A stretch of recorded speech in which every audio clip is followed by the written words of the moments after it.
I was spread so thin that so much of our twins' life, I feel like I missed. I remember feeling you're not enough. You're not gonna be able to do this. It's impossible. You can't accomplish, the dreams and goals. You won't be able to provide for your family. All those dark thoughts that had gone through my head. I felt a lot of external pressure to be a certain mom. I just want any other working mom out there to know that whatever you do, you shouldn't feel guilty for. Hey, it's Sarah, and welcome to More Than Musicians. As a pianist, teacher, and the owner of one of the nation's largest music schools, I've spent the last 2 decades watching the power of music change people's lives. But one part of that story rarely gets told, and that's where faith and music collide. This podcast is where we finally get to talk about it. Here, we'll explore how music deepens worship, invites peace, and helps us feel heaven just a little bit closer. I'll be joined by musicians, experts, and friends for faith-filled conversations about the life lessons only music can teach us. I'm so glad you're here. Let's dive in. Hello, and welcome to More Than Musicians. I'm your host, Brady Davies, and we are so excited to have you here today.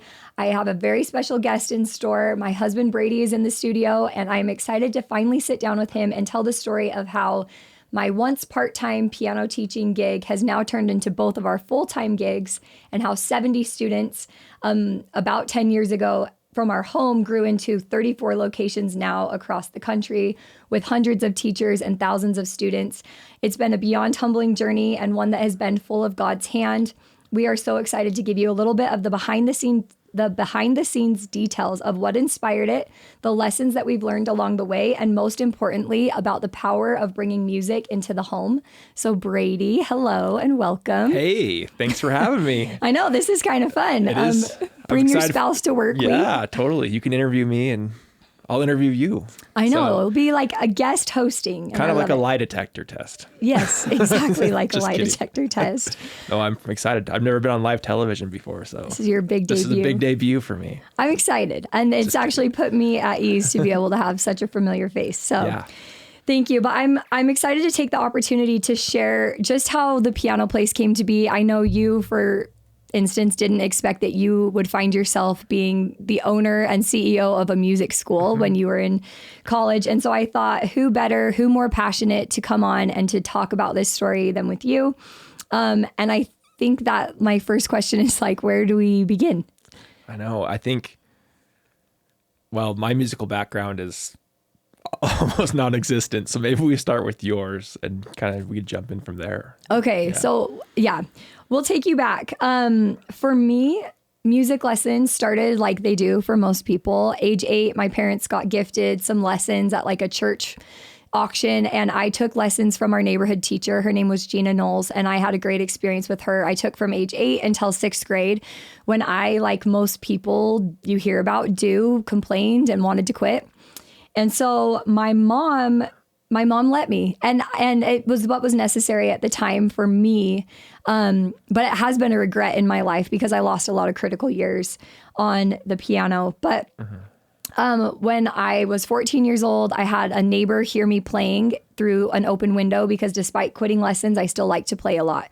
And so she heard me playing through an open window and she asked me to teach 2 of her daughters. And I guess that's kind of where piano teaching was born for me. I continued to teach her and her 2 girls. And then throughout high school, I just added more and more and more. And I had a really steady group of lesson students. When I was in 10th grade, my mom kind of saw that I was still playing music a lot. And so she put me back into lessons with a teacher in Murray, Utah named Ann Harrington. And I absolutely adored her. And this time it was a little bit more intense, a little bit more commitment that was required from me. My lessons were at 6:30 on Saturday mornings. It was really the only time as a high school student that I didn't have a conflict. And so despite not having lost some critical years of training, I went and I took with her and I worked really, really hard for those years. And what I had discovered in my time, both of just playing at home and playing with her, is that I learned that I had a really good ear. And so something that I would like to do is play radio songs. And I started building a really big repertoire of those type of songs. And so one night in high school, we went up to the Roof Restaurant. And I don't know if you've ever been there, but it's on the 10th floor of the Joseph Smith Memorial Building. And it's these beautiful glass windows that look down over Temple Square. And there's this clear plexiglass piano. And I walked in the restaurant to eat, and I was just completely taken aback. It like sparked something in me, and I knew I wanted to play there. And so I went and sought out to get an audition. And I was so lucky. I feel like it was the biggest break of my life to have been given that job. So I was hired at 16 as one of the youngest featured pianists there. And I would take requests from guests.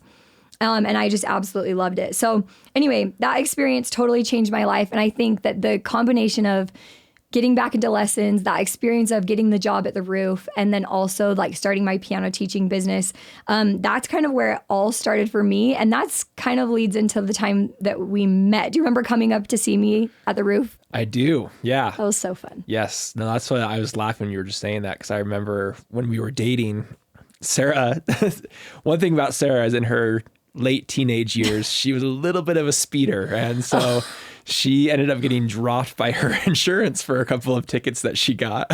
My parents just refused to pay it. Yes, it's yes. different. Your premium went way too high. Yes. So my freshman year. Yeah, your freshman Just year 1 year. of college. Yeah, you did not have a car. And I took a lot of public transit. Yes, she had this job. And so I remember when I met you couldn't drive, but you'd always catch the bus from Provo all the way to Salt Lake. And back then you had to transfer at Sandy and get on the tracks. Yep. But I remember I was like, that's cool. She really likes what she's doing up there. And when we got a little closer to dating, you'd always come home and like flash a wad of cash, be like, look at my tips. That I got tonight. So yeah, that a was lot cool. of $1 bills. A lot of $1, some 20s. Yeah, a couple I remember hundos I would every like once in a while. straighten them all out and like want to iron them so they were just all crisp and straight. Yep. I thought I was loaded, but really on a good night I was making $200. You know, it wasn't anything great. But why don't you pick us up there? That Valentine's was Valentine's of 2012, and you got home from your mission. So why don't you pick up from there? Yeah, so I got home from my mission. I served in Budapest, Hungary. I got home. That was 2012. So January of 2012. Yeah. And we met shortly thereafter. Tell them how we met. Do you remember? Yeah, we were in, I went to a physical science class, and I sat down and was just hanging out, and this girl walked up to me and she's like, "Are you Brady Davies?" And I was like, "Why, yes, I am." "Why, yes, I am, yes." And she's like, "I knew your brother," which that's a whole other side story.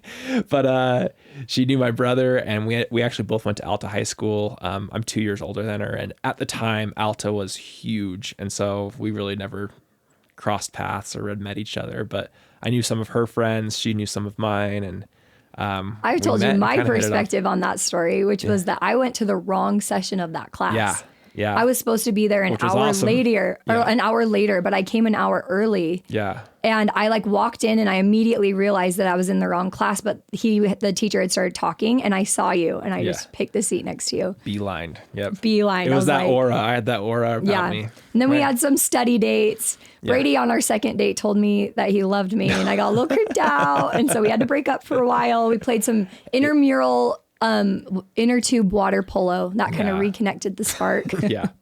But okay, anyway, so what was college like for you? Like what did you expect? You were going through the business school, but like what was your future looking like? Yeah, no, I think at that time I definitely knew, and I had experiences kind of on my mission.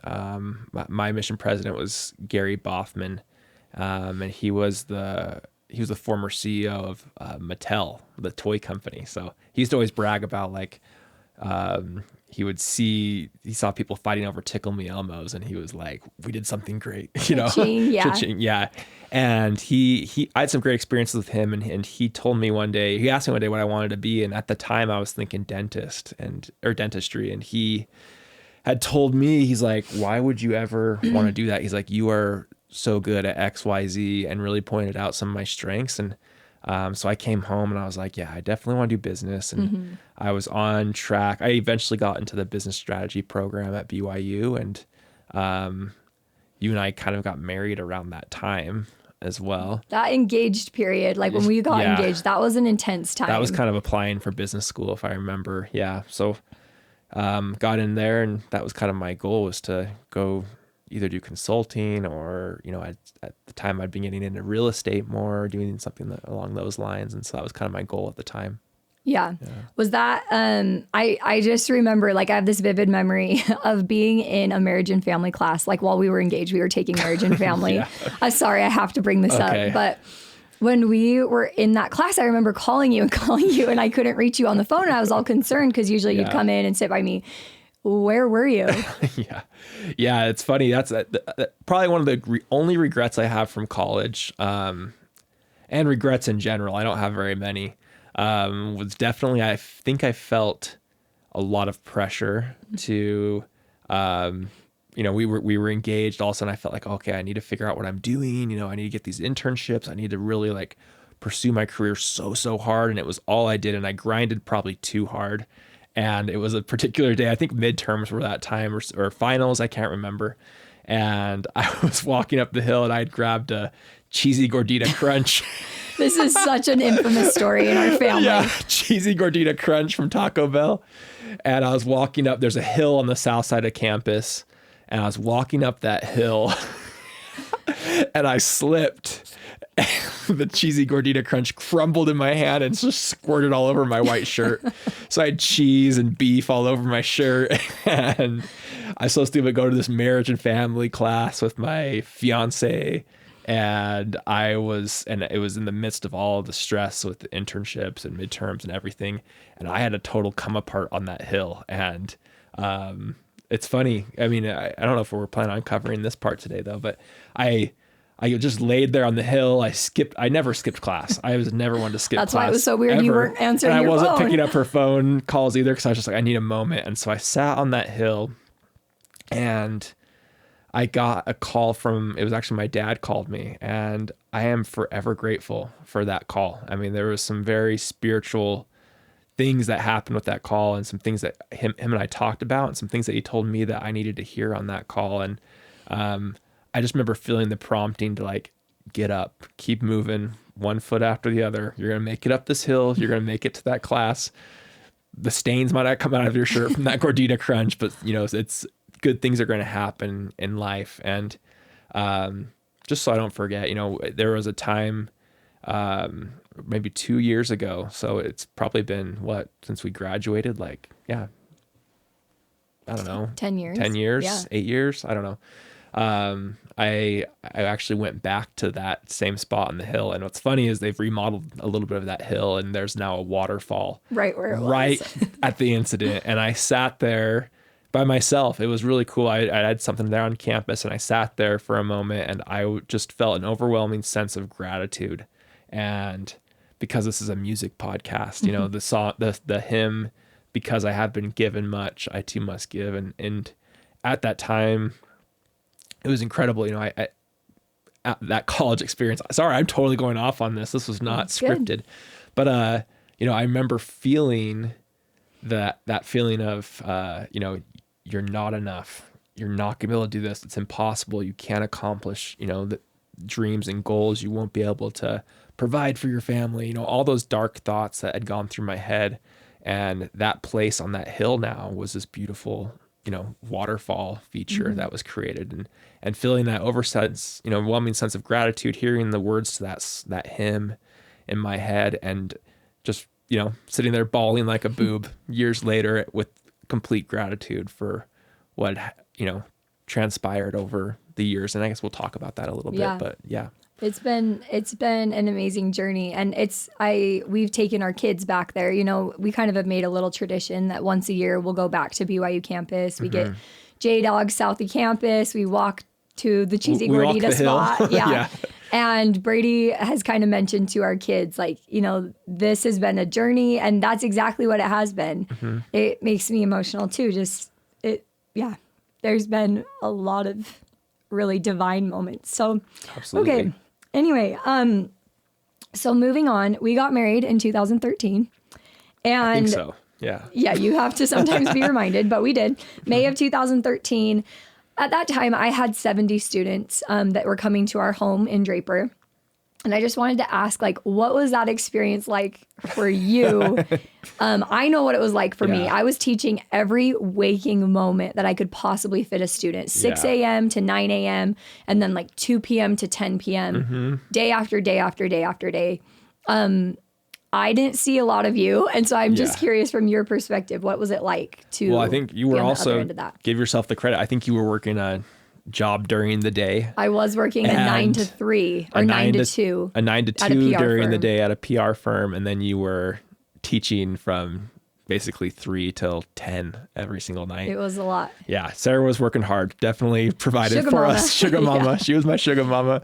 I decided, during that time in school, I jumped into real estate and I had joined a kind of a real estate brokerage. We did some development too. And I was just getting started. And so at that time, and yes, we had our first home, and it sounds like all I eat is processed foods here, but I came home and made some ramen most nights. Top ramen. Top ramen. Yes. Top ramen. And yes, there was kids running around our house. And so I'd be, I don't know how other people are, but for me, when I get home from work, I just need a few minutes to myself to kind of like reset. Unwind, and at that time we had no kids, I'd walk in and there'd be kids everywhere, just throwing our stuff around, jumping on our furniture awesome. while Sarah's teaching. And I would just be like, get me out of here. So I'd often either go on the back porch and eat my ramen, or I'd go in my room and just sit on my bed and eat my ramen till all the kids left. But what was fun, we didn't have kids at the time, and it was cool though. There's some kids that we still have really great connections with to this day that I got to be friends with, just sitting out there in the front room. I'd play Xbox with them. We'd sit there and watch shows and hang out, and they're fun kids. So makes me feel old to see they're now married. Some of them are now having kids, and it's absolutely wild to see. Taller than me and have biceps as big as my torso. Yeah. This episode was made possible by The Piano Place. I can promise you that I will never run an ad on this show that I don't wholeheartedly believe in. This is one service I can confidently put my name behind. When I started The Piano Place 10 years ago, I had no idea just how deeply music would impact people. I've watched shy kids find their confidence, teens discover an emotional outlet, moms rediscover their connection to themselves, and families strengthen their homes through music. At The Piano Place, we match every student with a teacher who fits them, their unique personality, and their goals. Everything from our recitals to our state-of-the-art studio locations are designed to help inspire creativity from the moment our students walk in the door. Our tagline, Making More Than Musicians, gives insight to our main mission, which is to help kids learn to love and stick with lessons, all while discovering the great life lessons along the way. With 12 locations across Utah, it's never been easier to get started. You can visit our website, thepianoplaceutah.com, and if you mention More Than Musicians, you will get your first lesson free. You can call us at 801-893-2417. That's 801-893-2417. Give us a call today and we'll get you taken care of. Yeah. Well, that was the story until about 2015 when we graduated from college that year. And I was also pregnant that year with our first child. She was due in October. And that's kind of where I feel like we kind of hit a crossroads. Like there was a decision that needed to be made. The lifestyle, the workload that I was maintaining was no longer like, with a baby, I could have never kept going at that rate. Yeah. And so we kind of had a choice to make. And I don't know if you remember of this time, but I just remember like I was staying up really late at night with the baby, with our oldest, Claire. She ended up being born on Halloween, the only day I didn't want her to be born. She was born. It's awesome though. She loves it. She loves it. She thrives with the Halloween birthday. But basically, I just remember sitting up and thinking, okay, I've either got to tell all these students, all these families that I've been working with for so many years that I need to find them a new teacher, or I need to figure out how to make this work. And I had this idea in my brain. The name The Piano Place had come to mind, and I had actually hand drawn out the logo just on a piece of paper.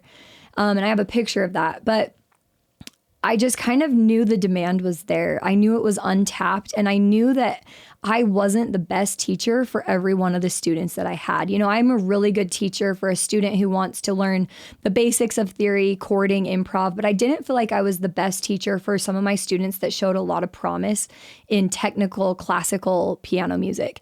And so I had this dream and this desire to create a space where we could hire in teachers for different expertise, where we could profile and match a teacher to their perfect student. And so I just remember one night being like, okay, I've got to go for it. And I remember creating a little Wix website and just thinking like, okay, piano place, that's it. Let's go for it. And I remember by January, we got rolling, and that was fun. We bought another piano, and we had one in a bedroom and one in the front room.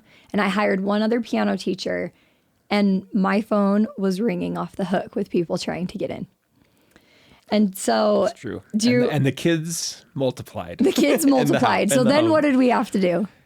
Didn't we? I think we ran over to your parents for like 3 or 4 months, right? And we rented their out basement. their entire basement with like 4 rooms there, I think. And yeah, it was 3. 3 rooms and had lessons going on there. And we had 6 teachers during that time. And it's funny, during that time, so I was doing commercial real estate, and some of my clients I'd helped like lease retail spaces. And and in the short period I'd done that for, maybe a year, I'd already seen a few of them go out of business, but be stuck on with a lease for 5 to 10 years. And I remember thinking, well, I will never, ever sign one of these. Like, no way. Like, that's too risky. Never will do that. And those were famous last words. Famous last words. That's Sarah's MO. She just jumps into it. So she saw a space down the street from our home, and after begging me for like 3 months, I finally signed a lease. I think it was like $800 at the time. Yeah, it was not a lot. Which wasn't, not very much compared to especially what we have to do now. But and I was terrified. I was like, we had 5 rooms there, and I was like, man, we got to have like 4 out of 5 going all the time here. Like, and I just worried that we could not fill the school there to make it happen. Yeah. And it was insane what happened. Yeah. That was a God moment for me in all of our story. Driving down historic Fort Street, I've driven it a million times. We lived on Fort Street at the time. And I remember driving past and seeing a for lease sign in our space. Mm-hmm. And that same like prick of my senses, I don't know how to explain it, but it's like I feel it. I recognize it as feeling the Spirit, but I also recognize it feels like a jolt to my senses. And when I feel that feeling, and I felt it many times, I feel this urgency to act. And so I probably was very persistently begging to make it happen. Yeah, to put it lightly. To put it lightly. I'm just kidding. But I wanted it. I needed it. And I just, for some reason, I just knew that we would make it there. And so as the story goes, by June, we had signed the lease. We spent all summer, June, July, August, building out this space. And it's like 100-year-old building, would you say? Yeah. Like logistically, talk to us about some of the things we had to go through. Yeah. To deal with there. Yeah. Lots of popcorn. Popcorn ceilings. Yep. No, I mean, we just had to, one of them was, so I remember building it out and basically all the little savings we did have from your job and mine, we put into that and risked it all. And, preface, we kind of had to do that multiple times with every location. It's just gotten bigger and bigger. Yeah, just more risk on those things.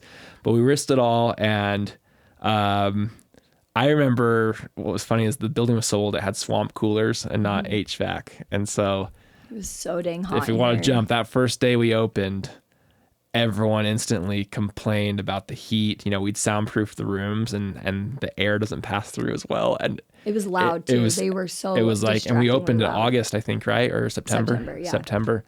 And yeah, that was pretty bad. And so we instantly had to hurry and pivot and find some more money to put together to get HVAC for that little tiny building, and just dealing with all of those, issues. There was, bugs. There was like a critter issue for it a was second there. It was an old building. We figured out we solved all those problems, thankfully, because we still have that location today and it's fine. But it was there was a lot. And from an operational and logistics standpoint, we were just figuring it out. Like it was was hard. And it was a good problem in some ways. We had a lot of people signing up and joining and enrolling in lessons. It was kind of a cool little mini revolution happening there in Draper, where everyone was like, wow, yeah, this is a cool place. This is fun teachers, fun environment.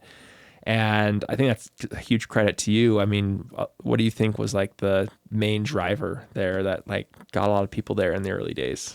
I think it was a new approach. You know, there are little one-off music schools. They usually specialize in one instrument. And I think that we kind of were a one-stop shop. We had, you know, piano, drums, violin, voice that we offered, you know, there at the beginning. But I think some of the things that set the piano place apart are marketing. And I credit my background in PR, you know, and that's a story for another day, how I ended up in PR. But that has been a divine piece of this story too, is having that background to be able to position and market and, you know, nail down branding. I think I felt like really capable in doing that, writing the messaging on our website. So that was part of it. I think another part of why the piano place kind of was set apart and was so special is the atmosphere. We've spent so much time and effort and creativity in making it a really fun and safe and exciting place to be. We invested very heavily in these teachers, some of them that are still with us today. These teachers that, you know, we were looking for people that would inspire the kids. We found people that had been on American Idol, The Voice, but then we also found like, you know, Lindsay, who is just an incredible, you know, piano pedagogy major and just can take a student classically to the highest level. And so I feel like that customization, I could find a really good fit for every student that was coming through the door. I think that our recitals were a big thing. From the very beginning, we were doing recitals. And I think that those were all things that kind of drew people in. Like my experience with lessons, and I think this was what was great too, is like my experience with music lessons was kind of like the old lady down the street who'd slap your hands with a ruler. And a little more cutthroat. Guilt trip you for not practicing and all of those things. And I think from the beginning, I mean, kudos to you, because I wasn't necessarily on board at that time with the whole vision. Sarah was slowly converting me to like, hey, we should make this our full-time thing, but it took a couple of years. But at that, you know, for me, I was like, that whole idea of breathing in like a new life into traditional music lessons was kind of foreign at the time, you know? And that had been, you know, preface, music muggle over here. I didn't take. I was waiting for that joke. That's his favorite music joke. Dad joke. That he's a music muggle. Music muggle. By the dollar. I didn't. I didn't take lessons really growing up, and everyone that I talked to felt miserable when they had taken them, and it was like, why? This is such, you know, you look at the stats and all the great things that come from doing music, but you got to find a way to engage the students and have them stick through it. And those things that you just noted above, you know, that's a big part of it. I think you had to breathe new life into those music lessons. Another main reason that you got sucked in is because for me, it was never about the money. And it still today is never about the money. I couldn't give a rip if we made a dime, because the truth of the matter is, I remember you and I having these conversations where I'd have these certain students that I felt like I maybe wasn't the best fit for, or I felt like their heart wasn't in it. And I would tell you, I kind of want to let that student go so I can put someone else in their place. And you're like, Sarah, you know, a student is a student. It's bringing home the bacon. Like you gotta make it work. But for me, it's just been a very fulfilling job to be able to connect with students that want it. And we've talked about so many of those like life lessons. And, you know, at the piano place, our whole mantra, our whole motto is making more than musicians. We're trying to emphasize the bigger picture here in all of the little things that kids gain by taking music lessons: confidence, grit, resilience, discipline, responsibility, accountability, all these amazing things. And that's truly actually why I'm so excited to have this podcast, is because I've long wanted to take it a step further and talk about the spiritual aspect of music, because for me, that has been the biggest reason why I've been so passionate about like helping kids learn a musical instrument, is because it's an outlet, it's an emotional refuge, it's a safe haven, it's all of those different things. And so, we'll kind of get back and touch a little bit more on that, but let's go back really quick in our story. So we opened up the piano place in September of 2016, right? Yeah. We did a big open house. It was a great event. We had a food truck. We had the mayor. We did a ribbon cutting. It was amazing. And by December of that year, we'd outgrown the space. It was It was absolutely wild. That So was cool. how did you solve that problem for us? Well, that's why I got dragged in. Is it was more We needed capital help. investment, more leases to sign. Yeah. At that time we were probably negative with everything.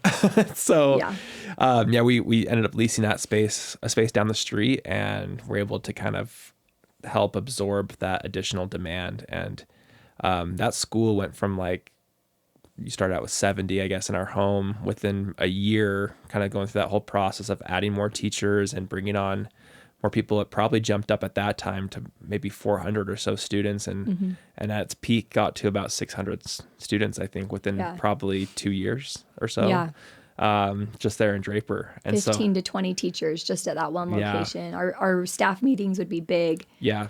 And it was fun. I think in those moments, we kind of felt like we were onto something. The demand, the response from the market was very encouraging. And, it wasn't without its hard things. Yeah. I remember, we went through a lot of really hard times with policies. I remember being a little bit verbally assaulted in the lobby over our makeup policy. And I remember walking to my car crying. I was 21 at the time. Yeah. 22. At the time. And I was young. I think back, that's very young to be the face running this company, holding firm in the policies with you on the back end.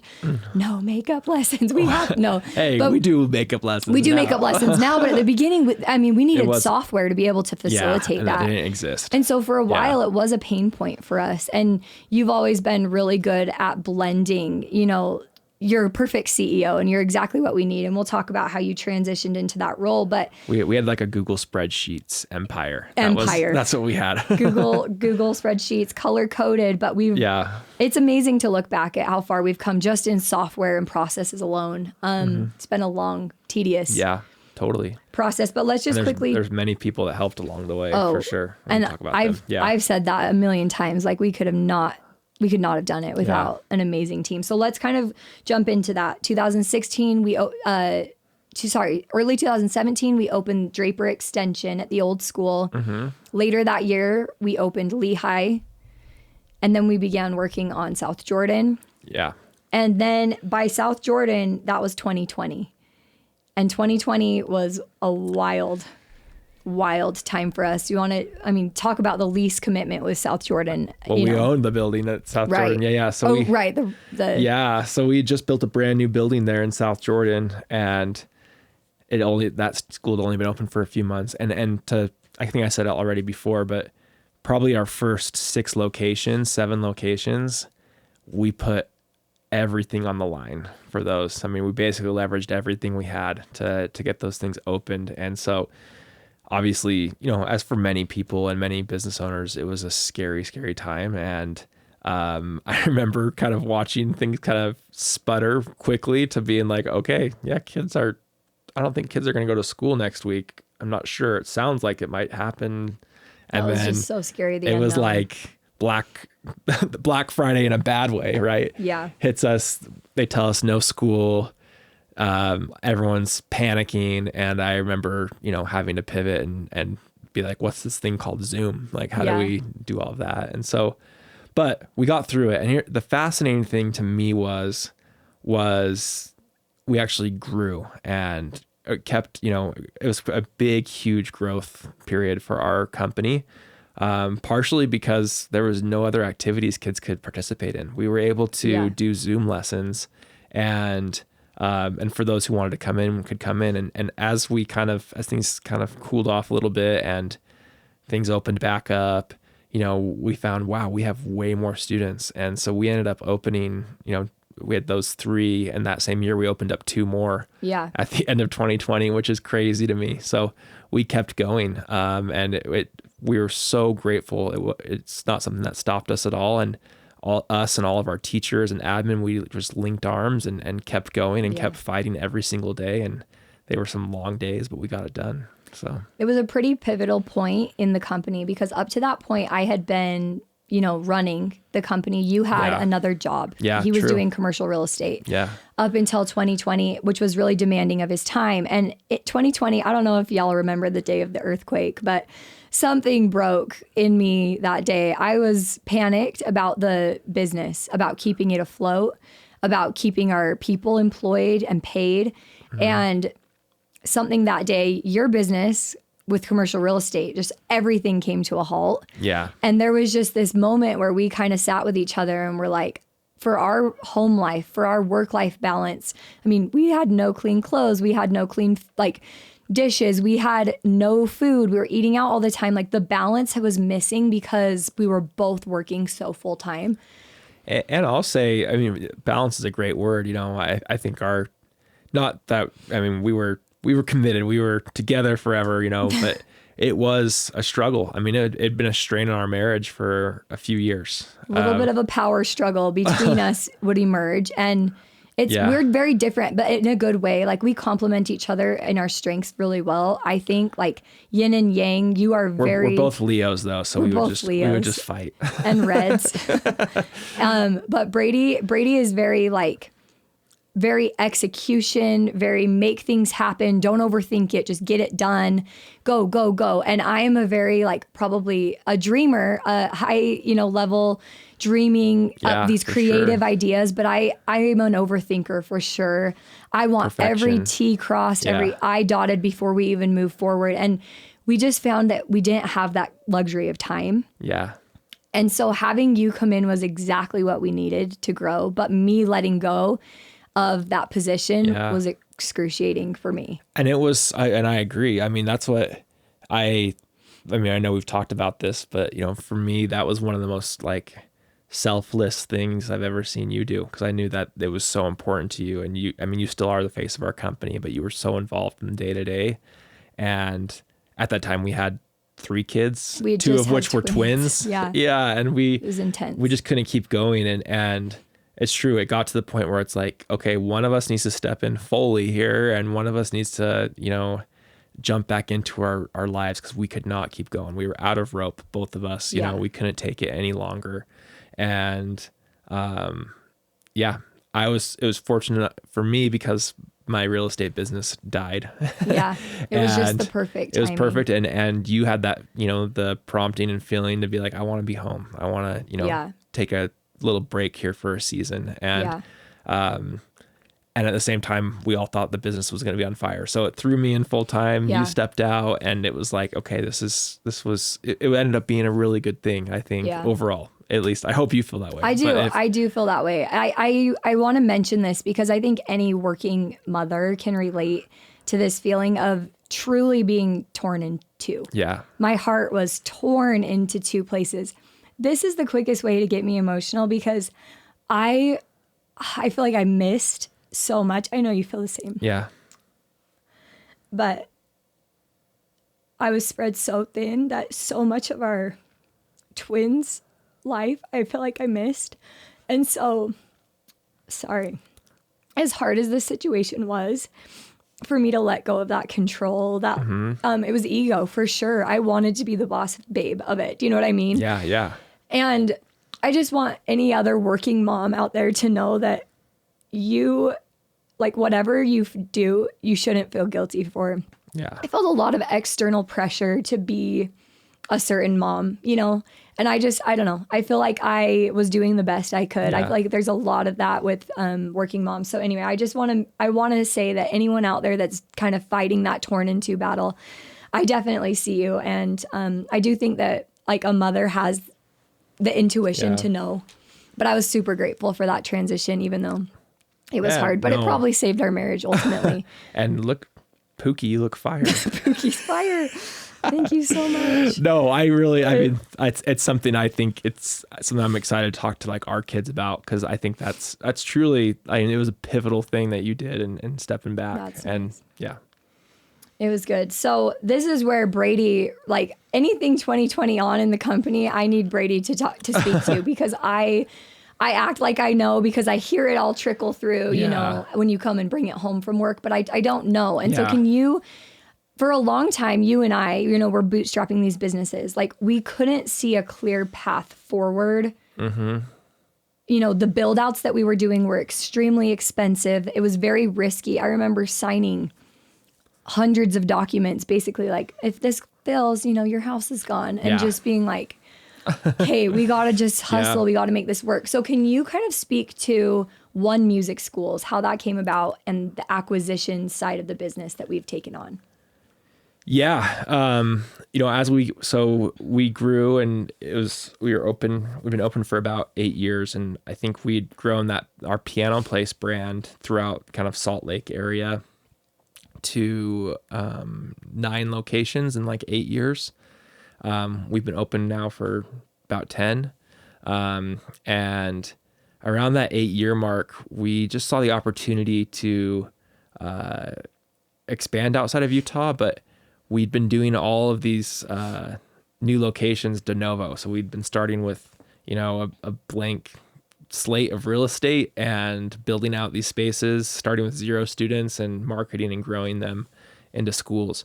And there's some risk obviously involved with that and a lot of capital involved with that. And as we started looking outside of Utah and looking at potential competitors, et cetera, we saw the opportunity to buy music schools as opposed to building out new ones. Mm-hmm. And so we kind of pivoted to a acquisition model and changed our company to have a management company essentially called One Music Schools. That's basically the parent company of the Piano Place and multiple other schools throughout the country. And so right now we have 34 schools and just over 500 employees, and it's been a fun ride. And what's been cool, I guess, you know, about all of it is it's just been, sometimes I get lost and, you know, I'll be in our offices and I'm dealing with a problem or something, but I go to our recitals for all of our schools and I see these kids get up, and it's honestly like the most powerful thing to me. It gives me the energy I need for the next 6 months. And it happens all across the world, all across, you know, the nation, all across our schools, that, you know, we are able to have an impact directly on these students, and they take it to their home and they're able to, you know, bring that music into their home. And it's a beautiful thing. You know, I can vividly think of, you know, some instances where there were kids that got up, and I remember this little girl trying to play her violin, and she did like 3 or 4 notes and ran off the stage bawling, you know, and all of a sudden, you know, we go up to her and we're like, hey, do you want to try it again? And she like threw tears in her eyes, is like, yeah, I'll try it again. And having her walk back up, and the entire audience, standing ovation, just starts clapping for her. And she hasn't even played yet. And she goes up there and just plays a great piece, you know. And it wasn't perfect, but it was perfect. It was beautiful. And just being able to have that impact and to see that has been so cool. And so, you know, when I go, I fly a lot now and go to see our, you know, schools around the nation. It's just so cool to see that the impact is the same through music on each and every single one of these kids, which for me, I'd never really been touched by music that way. You obviously had, you know, with music lessons and things growing up, but I saw so much power in it, and I've witnessed it multiple times. Yeah. So that's what's really cool to me. I think from day to day, like as a teacher or as a parent, you can't always track your students' progress. You know, you're like, are they learning? Are they actually getting better? Yeah. But for us as admin at the studio, we can see the progress from recital to recital. Yeah. And that was one of the coolest things is watching, there's these distinct kids in my brain. They would come and they would do these recitals, but we knew on the back end some of the personal things that they were dealing with in their life. And, oh man, sorry. This is a tender it's okay, spot. Pookie. It's a tender spot for me. But I remember going to leave one recital in those earlier days and having a grandmother of a student slip a letter into my pocket of my coat. I remember this. And I got, after those recitals, we're so tired. It's how we used to do it. It would be like 3 back-to-back weekends, 3 days, because we'd do one show at a time. And luckily we figured out a system to do. we do them at a college campus now, and we're able to host 5 1-hour recitals at a time.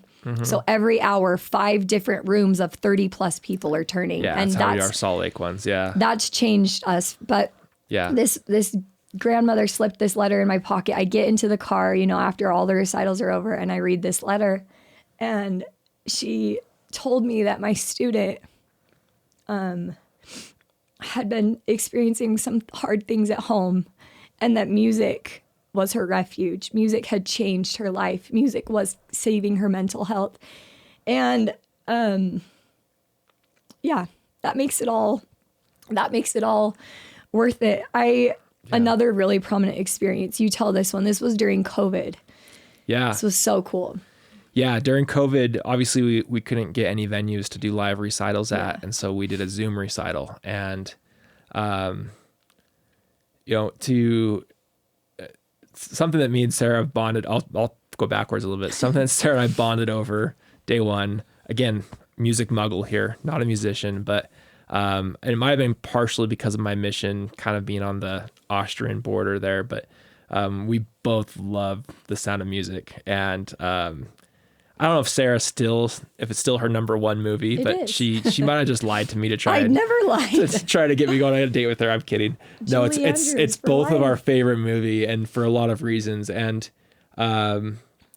what was cool for me was during that time, and I'll tie it back to Sound of Music in a second, but during COVID, we did these Zoom recitals, and everyone played their instrument at their home. And grandma and grandpa would be on from far away, you know, uncle and aunt. And we had all these audience members on these Zoom calls. And we were kind of worried. We're like, this might be a lame show. It's all on Zoom. And what was amazing, it was incredible. For me, I could look directly into the eyes of everyone in the audience. And there was just tears everywhere. And it was because, you know, we'd gone through this time where there was a lot of uncertainty. A lot of people were worried. You know, a lot of people had you know, lost money. A lot of people had lost jobs. And lost loved ones. During this time. And all of a sudden we're hearing this beautiful music being played by kids primarily and adults. But it was seriously a life-changing experience. And for me, you know, again, I don't know how I'm relating this to Sound of Music, but there's a scene in The Sound of Music, spoiler alert, where the first half of the movie, Captain Von Trapp is kind of mean, to say the least. He's obviously been hurt. He's, you know, a widower, and Julie Andrews comes to their life as what do they call her? She's their nanny, babysitter. And he leaves on a trip, and he comes back, and he's all angry. He's still angry, and all of a sudden he hears his kids singing in his home. And you watch the movie, and it's you know, it's a masterpiece. You know, I don't know why I'm getting emotional about Sound of Music. You talk about it. It's such a good movie. Don't take my man card. But you get over there, or he gets over there, and he sees his kids singing, and his complete countenance just changes, and you see something in his heart change literally on screen. And I just, you know, it was a similar moment to that for me. I saw all these people going through tough, hard things, and to see that happen to them in their lives, and to be touched, you know, by the spirit of music. And I think it's such a great way and such a quick way to get to the heart of people. So that reminded me of another story from like that COVID time. But that same day of the earthquake, I remember we received a text in from a parent who said, like, I can't tell you how grateful I am to have heard my daughter on her Zoom lesson this morning playing Amazing Grace. Like, we needed that message in our home. And I think it just goes to speak to this power that music has, especially when it's brought into the home. And that's something that we've both firsthand witnessed. There's a power behind it. I wanted to read this quote really quick. It's by the late prophet, President Russell M. Nelson. It says, "Music has the power to provide spiritual nourishment. It has healing power. It has the power to facilitate worship. It allows us to express deep feelings of the heart and helps us to feel the Spirit of the Lord." And I love that. And I love that that's been the mission that's fueled this entire journey for us at its core, is just bringing that power of music into the home. If it's okay, I wanted to share this little experience and this opportunity that I've had lately. I was asked to be part of a hymn book committee for the LDS church. They're reorganizing their hymn book. And I serve on a committee that's in charge of putting together resources for families to bring music into the home. And it's been a really special opportunity to have the experience that I've had working at the piano place, working with children, figuring out how children learn and need music and how it brings a message so much deeper into the heart. And so I just wanted to share that little resource with you. If you go to the Gospel Library app and then you select music and then you select hymn helps and you go to about the hymns and you scroll down through the about the hymns, there's going to be a section there that says activities for families. And for example, I wrote the Come Thou Fount one, but it talks about how you can show a child, an instrument that's in tune versus out of tune, and then talk to a child about how we want to tune our heart to God. Yeah. Cool activities that we've been able to do with our kids. And it's just something that I wanted to share. This man, Michael Moody, who's on our church music committee, he said, I don't think there's a more effective way to teach the gospel than through music, because the hymns are almost scriptural. Scriptural concepts can be presented through hymns in a way that they can be memorized and recalled. And so I just absolutely love that. To close out this episode and this interview with you, when you talk about the sound of music, it's actually why I married you. I thought I'd always like find like this man with a beautiful tenor voice that I could accompany the rest of his life. And his name was Rolf. But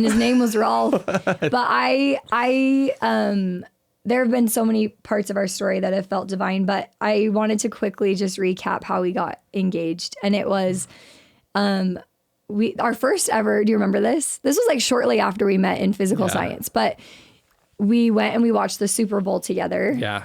It's like early February. And then after we watched The Sound of Music. Mm-hmm. Well, the next year on Super Bowl Sunday, we had dated for a full year. I had been to BYU Jerusalem, all of those things. Super Bowl Sunday rolls around. We watched the Super Bowl, and then you and I watched The Sound of Music. And tell what you orchestrated in the midst of all that. I got a German Captain Von Trapp looking suit, and I ran outside and drove my car down to a Whisper Dome in Draper that looks similar to the one in The Sound of Music, and it's so corny. It honestly gave me the ick so hard. Yeah. But where I want to get with this is I felt like in that moment, I felt like even though you weren't a musician, I felt like you understood like the power that music could have. And so I guess if I had to ask you one last question, for me, what I got from that was our hearts will be blessed with the sound of music, and I'll sing once more. Right. Yeah. And so my question to you is just, what legacy do you hope you leave these students that come through the piano place? What do you hope they walk away? What do you hope they remember from their time with us moving forward? To quote The Sound of Music, the best song in The Sound of Music that no one ever sings as much is I Have Confidence. And I say that truly.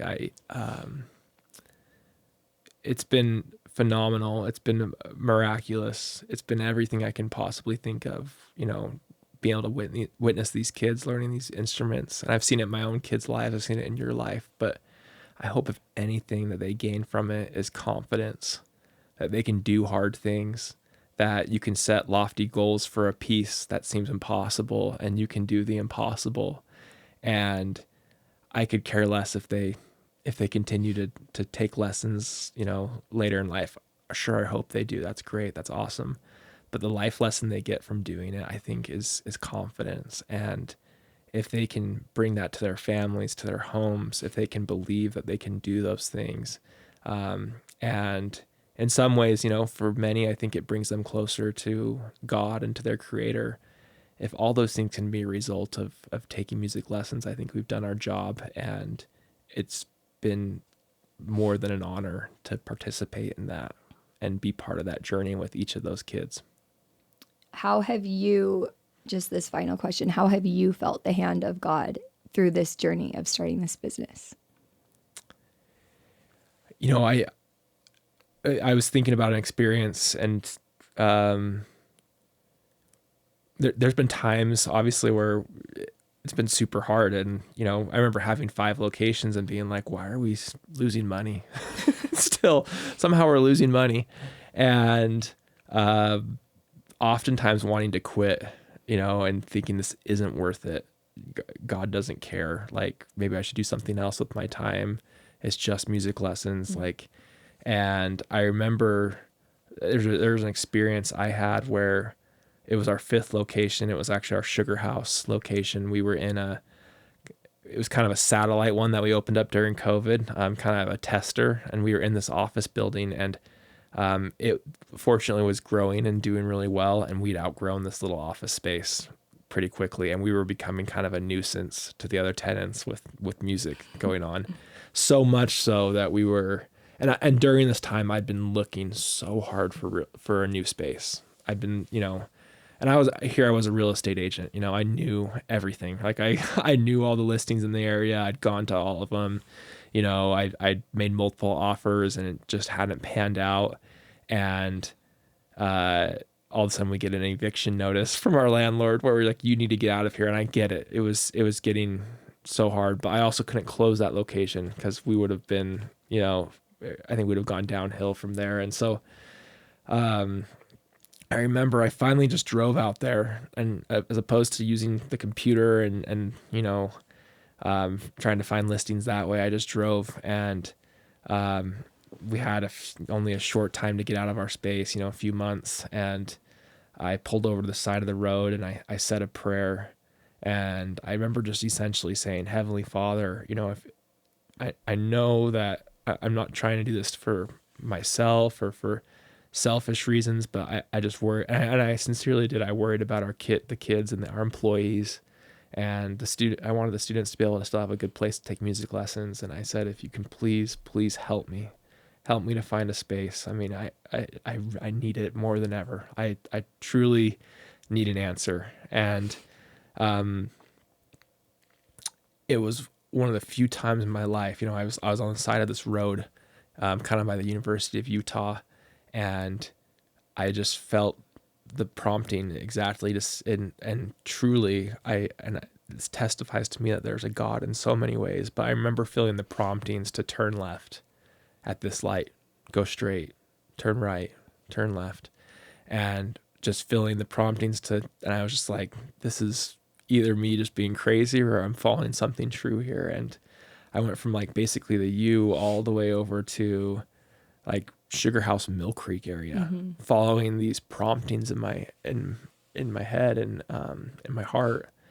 And I pulled up to this retail building that I knew about, but it wasn't listed or anything. And literally when I pulled up in that parking lot, the agent was hanging the signs for lease in the space. And we got the space in 2 weeks and started the build out on it. And to me, that was a testament. I know that God's aware of us. He's aware of our desires. He's aware of our needs. And he also knows that and I also know if we're engaged in a cause that not only helps us, but helps others, that he's behind us. He's in aggressive pursuit, relentless pursuit of us at all times. And I know that to be true. I think that's what I walk away from, this whole journey of running this music school. It has brought us both to our knees so mm-hmm. many times. And I heard a quote once that's the difference between a business that makes it and that doesn't is just simply not giving up. Yeah. And I cannot imagine having navigated, some of the heartbreak, the hurdles, the challenges, the hard things that we've been through in this company without our faith mm-hmm. and without those little God moments kind of assuring that we are doing something that we're supposed to be doing, and that it hopefully is going to make a difference. And so I just want to leave that message. That was great. And that can be our closing message, but just that music has a power, and we both bear testimony to that power, that when you bring music into your home, when your kids can participate in music, when they can serve through music, when they can turn to music as a outlet and as an emotional refuge, when they can learn to feel the Spirit and worship through music, it is truly life-changing and it's very powerful. So we'll just leave it at that. We appreciate you being here. Thank you. Hey, thanks for having me. Anytime. We'll see you next time on More Than Musicians. You've been listening to More Than Musicians. Thanks for being here. You can find us on YouTube, Instagram, and anywhere you get your podcasts. If you enjoyed today's episode, please subscribe, rate, and review. It helps more people find us. And if you or someone you know has a story you'd like to share, we'd love to hear from you. You can email us at morethanmusicians@gmail.com. We'll be back next week with another episode. See you then.